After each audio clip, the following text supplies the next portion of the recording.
செங்கல்பட்டு மாவட்டம் மதுராந்தகம் அடுத்த கிளியாநகர் கிராமத்தில் திரௌபதி அம்மன் கோவிலில் அக்னி வசந்த மகாபாரத பெருவிழா கடந்த மாதம் 7ஆம் தேதி காலை கொடியேற்றத்துடன் துவங்கியது.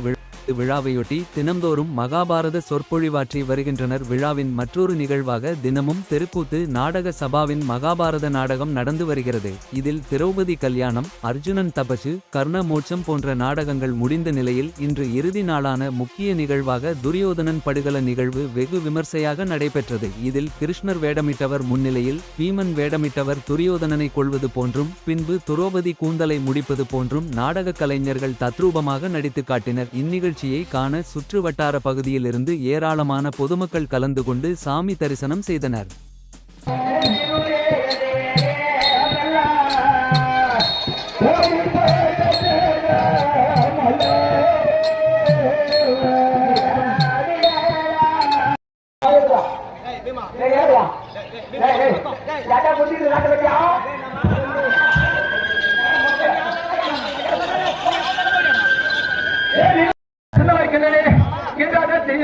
அந்த துரியோட பரிவர்த்தித்தானே துரியோட ஒளிநிலையான கண்டறிவாமா எங்க